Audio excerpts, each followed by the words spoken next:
नमस्कार मित्रांनो, स्वागत आहे तुम्हा सर्वांचं पुन्हा एकदा आपल्या नाथ भरतीचा या आपल्या एज्युकेशनल यूट्यूब चॅनलवरती. मित्रांनो बघा, आपण आज सांगली जिल्हा मध्यवर्ती सहकारी बँक पदभरती 2026 साठी मित्रांनो आपण आज संभाव्य प्रश्नपत्रिका भाग 2 या ठिकाणी पाहणार आहोत. मित्रांनो बघा, जर तुम्ही याच्या अगोदरचा समजा या ठिकाणी भाग 1 अजूनही पाहिला नसेल मित्रांनो, या भागाची बघा लिंक खाली बघा जी की बायोमध्ये मी तुम्हाला दिलेली आहे, लगेच जा आणि मित्रांनो बघा मागला जो हा एक भाग होता ते देखील मित्रांनो पाहून घ्या. ओके. आणि मित्रांनो महत्त्वाचं म्हणजे काय, बँकिंग आणि सहकारी. मित्रांनो बघा, हे जे आपले दोन महत्त्वाचे विषय आहेत मित्रांनो, या दोन महत्त्वाच्या विषयावरचे की टॉप 40 प्रश्नसंच आपण आज मित्रांनो बघा जी ठिकाणी कव्हर करणार आहोत. म्हणून मित्रांनो आपला हा आजचा जो काही संपूर्ण भाग असणार आहे शेवटपर्यंत अवश्य अभ्यासून घ्या. आणि मित्रांनो महत्त्वाचं म्हणजे काय, जर नवीन असाल या आपल्या चॅनलवर मित्रांनो रोज प्रकारचे बघा हेच व्हिडिओ पाहण्यासाठी आपल्या चॅनल मी आत्ताच सबस्क्राईब मात्र नक्कीच करून घ्या. ओके. आता प्रश्न पहिला, खालीलपैकी कोणत्या नोटेवर किंवा नोटावर जे की वित्त सचिवाची सही असते. तर मित्रांनो बघा जी की क्रमांक 1 रुपयाची ही जी मित्रांनो बघा नोट आहे, या नोटेवर मित्रांनो बघा जी वित्त सचिवाची मित्रांनो सही असते. ओके. पुढे आता डॅश डॅशमध्ये एम्पिरियल बँकेचे राष्ट्रीयकरण करून डॅश डॅश बँकेत रूपांतर केले. मित्रांनो बघा जे की क्रमांक 1955 मध्ये मित्रांनो बघा जी की एम्पिरियल या बँकेचे राष्ट्रीयकरण करून मित्रांनो बघा जी की SBI म्हणजे स्टेट बँक ऑफ इंडिया बँकेमध्ये मित्रांनो बघा जी की रूपांतर केलं गेलं होतं. ओके. पुढे 2004 वर्ष मित्रांनो बघा 2004 वर्ष ही कोणत्या समितीने बघा जी की वस्तू व सेवा कराची शिफारस केली. तर मित्रांनो बघा जे की 2004 वर्षी मित्रांनो जी की कोणत्या समितीने वस्तू व सेवा कराची शिफारस केली. तर याचं उत्तर जे की क्रमांक मित्रांनो जे की विजय केळकर समिती. ओके. आपल्या प्रश्नाचं उत्तर जे की क्रमांक मित्रांनो विजय केळकर समिती असणार असेल. पुढे आता रेपो रेट व रिव्हर्स रेपो रेट. मित्रांनो बघा रेपो रेट व रिव्हर्स रेपो रेटचे दर कोणती बँक निर्धारित करते. तर मित्रांनो बघा याचं हे दर बघा जी की क्रमांक मित्रांनो RBI बँक ही मित्रांनो बघा जी की निर्धारित करत असते. आता मित्रांनो बघा RBIची स्थापना ही बघा जी की 1 एप्रिल मित्रांनो बघा लक्षात घ्या, आता 1 एप्रिल 1935 रोजी मित्रांनो बघा की डॉक्टर बाबासाहेब आंबेडकर यांनी लिहिलं जी की द प्रॉब्लेम ऑफ रुपी या मित्रांनो बघा की ग्रंथाच्या माध्यमातून करण्यात आलेली आहे. ओके. ही देखील बाब तुम्ही लक्षात ठेवा. आणि मित्रांनो बघा या बँकेचं राष्ट्रीयकरण हे बघा जी की 1949 मध्ये मित्रांनो झालेलं आहे. पुन्हा भारतीय नियोजन मंडळ बघा जी की कोणत्या स्वरूपाचे आहे. मित्रांनो बघा भारतीय नियोजन मंडळ हे बघा जी की क्रमांक जे की सल्लागार स्वरूपाचं आहे. म्हणजे जे की क्रमांक या ठिकाणी आपल्या प्रश्नाचं उत्तर असणार असेल. पुढे कोणत्या पंचवार्षिक योजनेत 14 बँकांचे राष्ट्रीयकरण झाले. तर बघा जे की कोणत्या पंचवार्षिक योजनेमध्ये जे की 14 बँकांचं राष्ट्रीयकरण झालं. तर याचं उत्तर जे की क्रमांक चौथी जे की मित्रांनो बघा आपली पंचवार्षिक योजना ठिकाणी असणार असेल. पुन्हा आता 14 बँकांचे राष्ट्रीयकरण कधी झाले. मित्रांनो बघा या 14 बँकांचं राष्ट्रीयकरण मित्रांनो बघा की चौथ्या पंचवार्षिक योजनेमध्ये झालेलं आहे. आणि मित्रांनो आता हे कधी झालं मग, तर हे मित्रांनो जे की बघा 19 जुलै 1969 रोजी मित्रांनो झालेलं आहे. ओके. जे की क्रमांक बघा 19 जुलै 1969 आपल्या प्रश्नाचं बघा जी हे करेक्ट आन्सर असणार असेल. पुढे आता मित्रांनो सांगली जिल्हा DCC बँकेचा पेपर पहिल्याच प्रयत्नात पास करण्यासाठी आपला 5000 प्लस अशा प्रश्नांचा महाठोकळा लगेच खरेदी करा. लगेच खरेदी करण्यासाठी 74 14 9306 या क्रमांकावर फक्त 150 रुपये पे करून मित्रांनो तुम्हाला या नंबरच्या व्हॉट्सअपवर स्क्रीनशॉट शेअर करायचे आहे. स्क्रीनशॉट शेअर केल्या केल्या मित्रांनो 1 मिनिटाच्या आत मी जो मित्रांनो आपला महाठोकळा असणार आहे बघा की तुम्हाला तुमच्या व्हॉट्सअपवर अवेलेबल करून देणार आहोत. म्हणून वेळ लावू नका, लगेच मित्रांनो आपला महाठोकळा खरेदी करून घ्या. कारण जर सध्याच्या घडीचा विचार केला तर मित्रांनो बघा 150 रुपये बघा की आपण कुठंही खर्च करतो, फक्त पाण्यावर देखील मित्रांनो बघा की आपण 150 रुपये बाहेर गेल्यावर खर्च करतो. म्हणून वेळ लावू नका, वेळ खूप महत्त्वाचा आहे. बघा मित्रांनो 150 रुपये काहीही किंमत नाही, लहानशी किंमत आहे. म्हणून लगेच आपल्या नंबरवर पे करा आणि मित्रांनो नंबरच्या व्हॉट्सअपला स्क्रीनशॉट शेअर करा. कारण मित्रांनो बघा आता परीक्षेला आपल्या काहीच बघा की कालावधी शिल्लक उरलेला आहे. आणि मित्रांनो बघा जर तुम्हाला कमीत कमी वेळेत जास्तीत जास्त मित्रांनो अभ्यास करायचा असेल तर त्यासाठी मित्रांनो बघा आपला हा जो महाठोकळा असणार आहे एक अत्यंत बघा जी की उपयुक्त असं साधन ठरणार असेल. म्हणून मित्रांनो वेळ लावू नका, लगेच आपला महाठोकळा खरेदी करून घ्या आणि वेळेला महत्त्व द्या. पुढे आता शून्याधारित अर्थसंकल्प राबवणारे भारतातील पहिले राज्य कोणते. मित्रांनो जे की शून्याधारित अर्थसंकल्प राबवणारे आपल्या भारतातलं पहिलं राज्य हे बघा जे की क्रमांक महाराष्ट्र हे राज्य असणार असेल.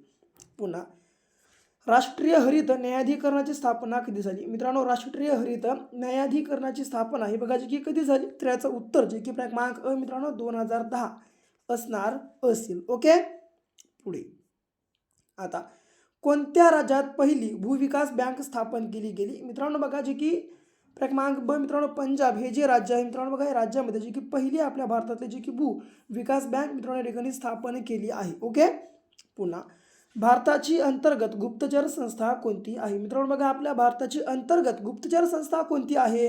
तर ती मित्रांनो जी की बघा क्रमांक जी की IB ही असणार आहे. ओके, पुढे आता कोणत्या योजनेअंतर्गत लाभार्थ्यांना दर महिना 35 किलो अन्नधान्य वितरण केले जाते, ज्यामध्ये 2 रुपये किलो गहू व 3 रुपये किलो दराने तांदूळ वितरित केला जातो? तर मित्रांनो याचं उत्तर जे की बघा क्रमांक जे की अंत्योदय अन्न योजना बघा जी की मित्रांनो आपल्या प्रश्नाचं बघा जी की करेक्ट आन्सर असणार असेल. ओके, लक्षात ठेवा. तर मित्रांनो जी की बघा क्रमांक जे की अंत्योदय अन्न योजना आपल्या प्रश्नाचा करेक्ट आन्सर.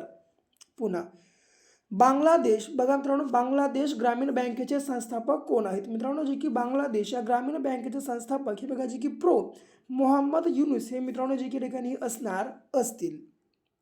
पुढे सुवर्ण क्रांती कोणत्या क्षेत्राशी संबंधित आहे? मित्रांनो बघा, सुवर्ण क्रांती हे बघा जे की फळ उत्पादन आणि मधुमक्षिका पालन म्हणजे जे की क्रमांक ड फक्त आणि ब मित्रांनो म्हणजे या दोन्हीशीही संबंधित आहे. काय काय तर फळ उत्पादन आणि मधुमक्षिका पालन. ओके, आपल्या प्रश्नाचं उत्तर जे की क्रमांक ड फक्त आणि ब लक्षात ठेवा. पुन्हा पहिल्या पंचवार्षिक योजनेत स्थापन करण्यात आलेला हिंदुस्तान अँटीबायोटिक्स कारखाना कोठे आहे? मित्रांनो बघा जी की पहिल्या पंचवार्षिक योजनेमध्ये जी की स्थापन करण्यात आलेला हिंदुस्तान अँटीबायोटिक्स कारखाना बघा जी की पुणे येथे मित्रांनो जी की पिंपरी चिंचवड या ठिकाणी आहे. पुन्हा सरकती योजनेचा कार्यकाळ कोणता होता? तर मित्रांनो बघा जी की सरकती या योजनेचा कार्यकाळ कोणता किंवा किती होता? तर बघा जी की क्रमांक ब 1978 ते मित्रांनो बघा जी की 1980 हा मित्रांनो बघा जी की तो कालखंड किंवा कार्यकाळ होता. पुढे गॅट्स ट्रिप्स हे करार कोणत्या हे बघा कार नाही सॉरी तर हे बघा जी की करार कोणत्या आंतरराष्ट्रीय संस्थेशी संबंधित आहेत? तर गॅट्स ट्रिम्स आणि ट्रिप्स हे मित्रांनो करार बघा जे की WTO जे की मित्रांनो वर्ल्ड ट्रेड ऑर्गनायझेशनची मित्रांनो बघा जे की या संस्थेशी संबंधित असणार आहेत. ओके, तर आपल्या प्रश्नाचं उत्तर मित्रांनो जे की क्रमांक क या ठिकाणी करेक्ट आन्सर होणार असेल. जागतिक बँकेचे मुख्यालय कोठे आहे? मित्रांनो बघा, जागतिक बँकेचं मुख्यालय हे बघा जे की क्रमांक ड वॉशिंग्टन या ठिकाणी आहे. ओके, पुन्हा शासनाने केलेल्या खर्चाची हिशोब तपासणी कोणती संसदीय समिती करते? मित्रांनो बघा, शासनाने केलेल्या खर्चाची हिशोब तपासणी हे बघा जी की मित्रांनो लोकलेखा समिती मित्रांनो बघा जी की संसदीय समिती करत असते. ओके, तर या ठिकाणी जी की क्रमांक लोकलेखा समिती आपल्या प्रश्नाचं उत्तर असणार असेल. UTI मित्रांनो UTI व IDBDI व IDBI या वित्तीय संस्थांची स्थापना कोणत्या जी की पंचवार्षिक योजनेदरम्यान करण्यात आली? तर मित्रांनो बघा, या जी की वित्तीय संस्थांची स्थापना कोणत्या पंचवार्षिक योजनेदरम्यान करण्यात आली? तर याचं उत्तर बघा जे की क्रमांक ब तिसरी योजना असणार असेल. पुन्हा फिलिप्स वक्ररेषा काय दर्शवते? मित्रांनो फिलिप्स ही जी वक्ररेषा आहे मित्रांनो बघा जी की बेरोजगारी दर व चलनवाढ यांचे मित्रांनो बघा जी की व्यस्त प्रमाण मित्रांनो दर्शवत असते. ओके, तर या ठिकाणी आपल्या प्रश्नाचं उत्तर जे की क्रमांक हे असणार असेल. पुन्हा खालीलपैकी कोणत्या ठेवीवर बँक व्याज देत नाही? मित्रांनो बघा, मुदत ठेवी, चालू ठेवी, बचत ठेवी की आवर्ती ठेवी? यापैकी मित्रांनो बघा चालू ठेवीवर बघा जी की मित्रांनो बँक या ठिकाणी व्याज देत नाही. जर हिला सोडलं मुदत ठेवी, बचत ठेवी आणि आवर्ती ठेवी तीनही बघा जी की ठेवीवर मित्रांनो बघा जी की बँक या ठिकाणी व्याज देत असतं. ओके, म्हणजे जे की क्रमांक ब चालू ठेवी या ठिकाणी आपल्या प्रश्नाचं करेक्ट आन्सर असणार असेल. बघा पुढे 23वा बघा, रिझर्व्ह बँकेजवळ व्यावसायिक बँकांना ठेवावा लागणारा किमान रोख निधी म्हणजे काय? मित्रांनो बघा जे की रिझर्व्ह बँकेजवळ जे की व्यावसायिक बँकांना ठेवावा लागणारा किमान रोख निधी म्हणजे मित्रांनो बघा जे की CRR हा मित्रांनो बघा जी की ठिकाणी असणार असेल. ओके, पुन्हा GST मध्ये एस कशासाठी वापरतात? मित्रांनो बघा जी की GST मध्ये एस हा बघा जी की सेवेसाठी मित्रांनो वापरला जातो. आता GST म्हणजे काय? GST म्हणजे goods and service tax. Okay मित्रांनो बघा जी की वस्तू व सेवा कर. ओके तर यामधला मित्रांनो एस म्हणजे बघा जी की सेवा हा या ठिकाणी असणार असेल. ओके GST, जी म्हणजे वस्तू, एस म्हणजे सेवा आणि टी म्हणजे कर. ओके लक्षात ठेवा. ग्रॉस. पुढे न्यू डेव्हलपमेंट बँकेच्या स्थापनेवेळी कोणत्या देशाने पुढाकार घेतला? न्यू डेव्हलपमेंट बँकेच्या स्थापनेसाठी मित्रांनो बघा जी की क्रमांक चीन या देशाने बघा जी की पुढाकार घेतलेला होता. न्यू डेव्हलपमेंट बँकेचा उद्देश काय होता? मित्रांनो बघा जी की न्यू डेव्हलपमेंट या बँकेचा उद्देश काय होता? तर बघा जी की क्रमांक सदस्य देश व विकसनशील देशांना जी की विकासासाठी मदत करणे असा मित्रांनो बघा जी की या बँकेचा ठिकाणी हे उद्देश होता. म्हणजे आपल्या प्रश्नाचं उत्तर जे की क्रमांक ब या ठिकाणी असणार असेल. सियाल चलन खालीलपैकी कोणत्या देशाचे नाही? ओमान, सौदी अरेबिया, शिया नाही तर रशिया असं आहे बघा. हे रशिया असं आहे आणि याच्या बाद इराण. यापैकी मित्रांनो बघा रियाल हे जे चलन आहे हे बघा जे की रशिया या देशाचं मित्रांनो नाही. म्हणजे आपल्या प्रश्नाचं उत्तर जे की क्रमांक क हे आहे. का तर मित्रांनो बघा की रशिया या देशाचं चलन हे बघा की रुबल हे आहे. ओके जर याला सोडलं ओमान, सौदी अरेबिया आणि इराण या तीनही देशाचे मित्रांनो चलन हे बघा की रियाल हे आहे. ओके पुन्हा आशियाई विकास बँकेचे एकूण किती सदस्य देश आहेत? मित्रांनो बघा आशियाई विकास बँकेचे एकूण किती सदस्य देश आहेत? तर मित्रांनो बघा की याचे बघा जी की क्रमांक जी की 69 मित्रांनो बघा की हे सदस्य देश आहेत. ओके पुढे आता उच्च उत्पन्न गटातील व्यक्ती किंवा कुटुंबांना कोणत्या रंगाची शिधापत्रिका दिली जाते? मित्रांनो बघा उच्च उत्पन्न गटातील किंवा व्यक्तींना कोणत्या रंगाची ही शिधापत्रिका दिली जाते? तर याचं उत्तर ही मित्रांनो बघायची की पांढरा रंग असणार असेल. 30वा नाबार्ड बँकेच्या स्थापनेची शिफारस कोणत्या समितीने केली होती? मित्रांनो बघा नाबार्ड बँकेच्या स्थापनेची शिफारस बघायची की शिवरामन या समितीने मित्रांनो केलेली होती. पुन्हा आंतरराष्ट्रीय सहकार संस्था डॅश डॅशमध्ये डॅश डॅश सुरू करण्यात आली होती. ओके तर मित्रांनो जे की आंतरराष्ट्रीय सहकार संस्था ही बघा जी की 1895मध्ये मित्रांनो जे की जिनिवा येथे सुरू करण्यात आलेली होती. म्हणजे मित्रांनो जे की क्रमांक बघा 1895 आणि जिनिवा या ठिकाणी आपल्या प्रश्नाचं हे करेक्ट आन्सर असणार असेल. पुन्हा नाबार्ड बँकेचा उद्देश काय होता किंवा काय आहे? तर मित्रांनो बघा की नाबार्ड बँकेचा उद्देश काय होता?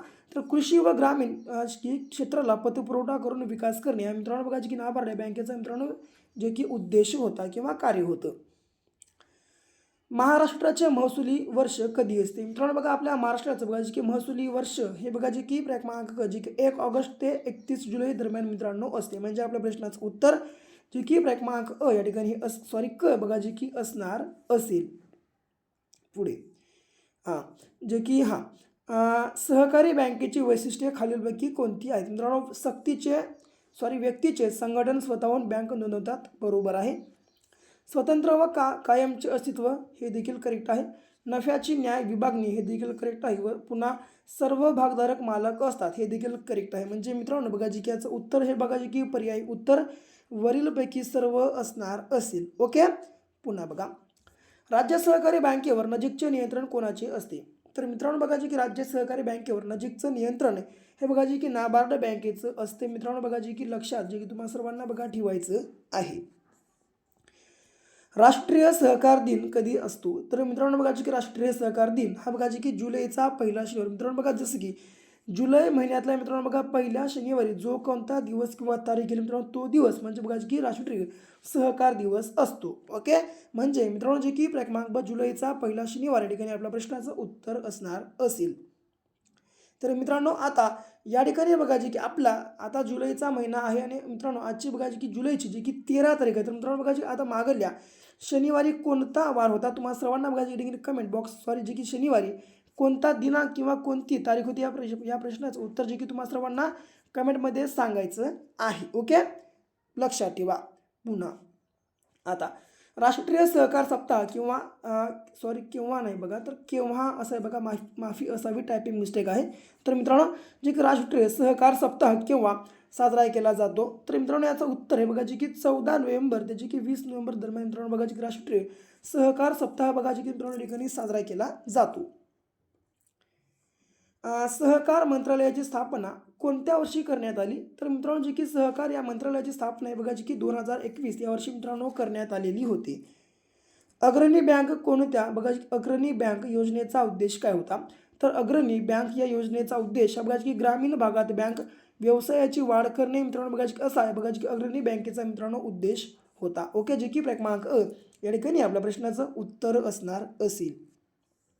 पुढे स्टेट बँकेचे राष्ट्रीयकरण का झाले नाही? तर मित्रांनो बघा की स्टेट बँकेचं राष्ट्रीयकरण का झाले नाही तर याचं उत्तर बघा की क्रमांक ब कारण ही बघायची की मित्रांनो कारण ही बँक स्थापना करतानाच तिची स्थापना बघायची की राष्ट्रीय बँक म्हणून मित्रांनो झालेली होती, म्हणून मित्रांनो या बँकेचं बघायची की राष्ट्रीयकरण झालेलं नाही. ओके, म्हणजे जे की क्रमांक ब या ठिकाणी आपल्या प्रश्नाचं मित्रांनो करेक्ट जे की आन्सर होणार असेल.